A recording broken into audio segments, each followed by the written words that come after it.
Good morning, good morning, good morning. It's Pastor Darrell Matthews, Associate Minister of the First Baptist Church at College Hill in beautiful Tampa, Florida. And you have joined us for the 1 minute message this morning, coming from Proverbs chapter 17, verse 15.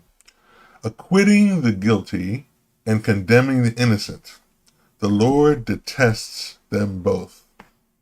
It's important for us to realize how practical the Bible can be sometimes and how practical God can be. He created this world. And one of the pillars of who God is this idea of righteousness, right and wrong. And with that comes justice. When we look around in the world, there's a lot of times when we see situations where it seems like the devil has the upper hand, that where there is evil that should be condemned and punished, it seems like those that are doing the right thing, that are doing the good, are the ones that are being punished, while those that do the evil things seem to get off scot-free.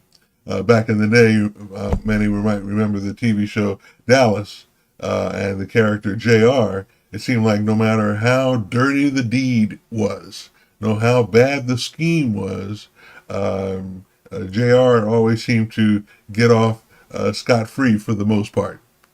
But we need to remember and understand that the God that we serve, the God that we love, and the God that loves us is a God of justice.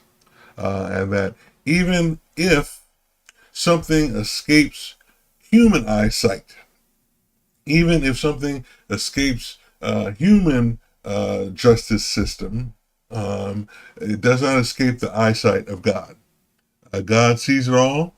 And the beautiful thing about it is, as his children, even when the enemy seeks to bring punishment, seems to bring down the whole system on top of us when we're trying to do good, the God that we serve, first David tells us in Psalm 23, he can prepare a table before us in the presence of our enemies, so he can give us a quiet resting place even in the midst of what the enemy might be doing.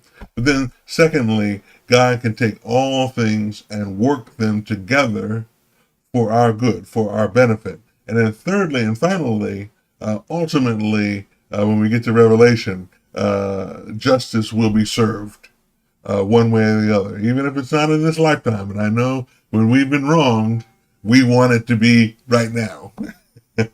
But know that it doesn't escape the eyesight of God, and that it will not escape the justice of God. Those that do wrong, those that especially don't know Jesus and the pardon of their sins, will reap the whirlwind in the end, and they will have wished that they had done right rather than wrong. Amen?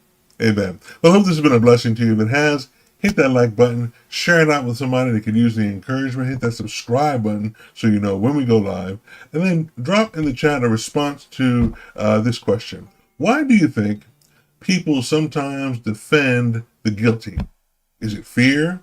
Maybe money? Loyalty? Politics? Reputation? Why do you think people sometimes defend the guilty? Drop that in the chat, and then join us again for the next 1 minute message. Certainly hope the rest of your day is the blessed part of your day. May God bless you, God keep you, and God's grace be unto you.